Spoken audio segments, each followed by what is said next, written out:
What's up? I'm Derek Muhammad, stand-up comedian, independent filmmaker. I write, I shoot, I direct, I act, I produce, I distribute.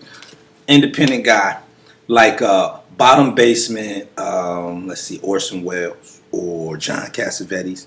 Get a camera, get a crew together, write the script, shoot the movie. Most time it's on a micro budget. So, start doing stand-up comedy. After I broke up with my ex-girlfriend, had to just express myself. It was on my bucket list. Went 2 years ago, was okay. All right, better one that night for my first time out. So I got the bug. Started writing jokes off my life experiences. Was fortunate enough to be able to do a lot of stand-up with some local clubs here in Columbus.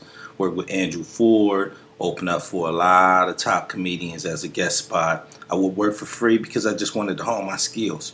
And then I started getting paid, started branching out. And then when that club closed up, I started doing guest spots at the local Funny Bone. Did a lot of open mics there. And I happened to go one night when it's the Paul Strong night, which is where it's one urban night. All the top black comedians come from across the country.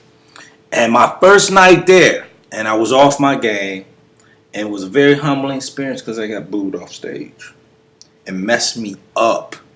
Didn't do comedy for like 6 months after that. So I slowly got back into it, going to open mic poetries, working. Then I started getting better and better, got my confidence back and started respecting the craft.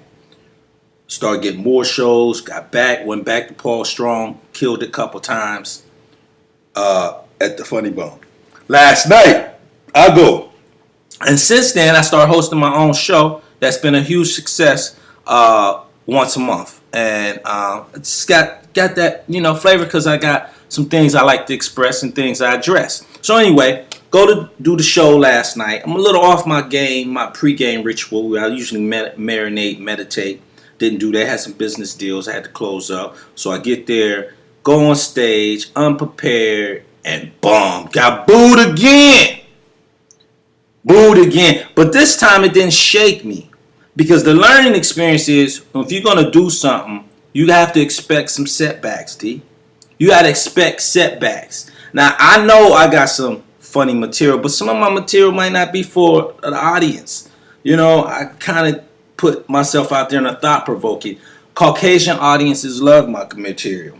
They think it's humorous. But some of the black or urban audiences might not appreciate it because it makes you think. And a lot of times people don't want to think.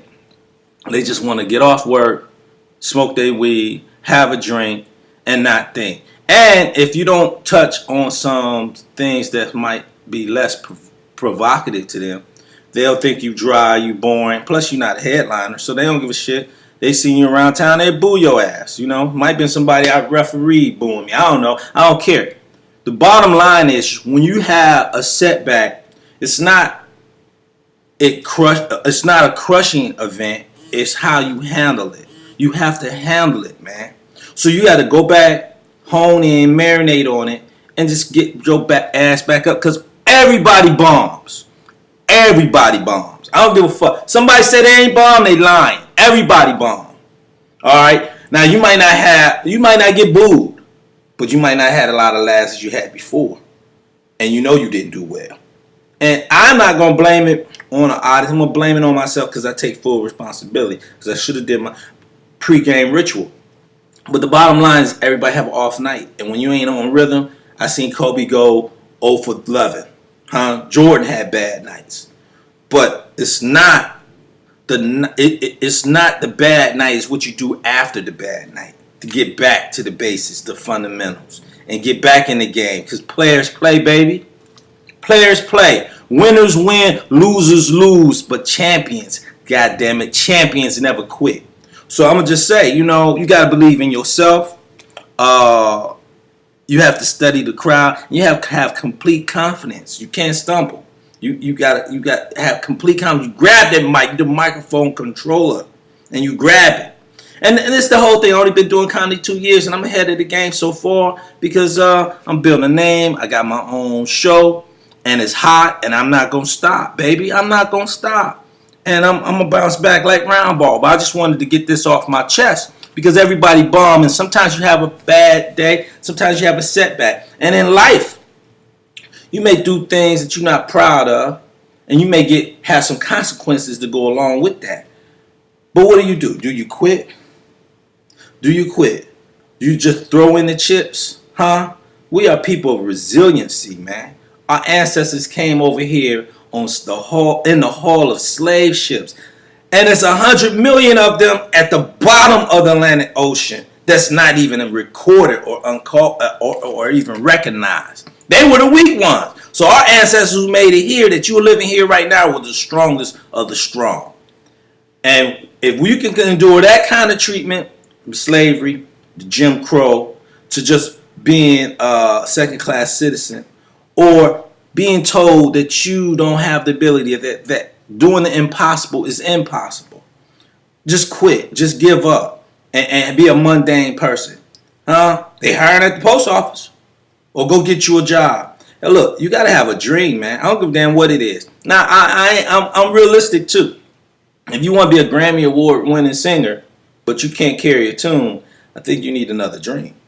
But if you got humor and you believe in yourself and you're willing to work and sacrifice and build it, do that, man. Do it. Because you owe it to yourself. You never know what can happen. It's a lot of guys out there that they put their balls on the line. They work, women too, and they just went hard and the impossible happened. And they are reaping the benefits from the seeds that they sowed, the harvest. So look, believe in yourself, because I'm telling you what, difficulty take a day, impossible take a week, and we are people that can do the impossible. So, and I'm gonna say this too for urban crowds, man. Like when I do Caucasian audiences, they work with the comedians because the guys up there trying open mics or whatever, and I've seen some stuff where I wanted to boom too, but they work, they're encouraging. Our people is hard. I remember the Apollo was hard, so you had to really bring with the Apollo. But black people, don't be so hard when someone is trying to do it. Now, if it's terrible, it's terrible. But we are so critical of one another, man. So judgmental of one another. But you don't want to be judged, but you judgmental of other people. And that's just not cool, baby. That ain't cool. I'm not asking for no sympathy. If I suck, tell me I suck, and we'll fix it. But don't be so quick to throw people under the bus and be rude and crass. Work with people, because you will want the same thing done. And if you was pushing them out, or you were working in a nurse home wiping somebody's ass, you wouldn't want me to come and say, oh, you didn't wipe that ass properly. You need some more toilet paper. Get a baby wipe and wipe that person in. You don't want nobody critiquing you. You know how it is. But, I'm just saying, being harsh. I don't mind constructive criticism. But, sometimes we're just too crucial. But I'm not going to sulk because I'm hardcore. And I ain't going to quit, fuck. And y'all be paying to see me one day. And I'm going to charge y'all double. Okay. Yeah. Double. So, look. I just want to say that bombing ain't that bad if you're a stand-up comedian. You just got to work on it. Build your confidence up. Get your swerve on, your swag on. And go for yours. I think that's all the damn I got to say. I just had to get that shit up off my chest, man. That shit was bothering me. And another thing, if you're getting ready to go perform, you need to have clear focus of mind. Even though, you can have everything going on, you got to get deep into yourself and clear your mind. You don't want nobody nagging you about some bullshit, nagging you about you didn't make a phone call back, they want to see you, or they heard something. Get the hell out of here with that bullshit. You know I'm an artist, I'm sensitive, I got to work out. Huh? Have some compassion, some sympathy for a nigga. That's all I got to say. Oh, yeah. May the best of your todays be the worst of your tomorrows. I'm Derek Muhammad. I'm out.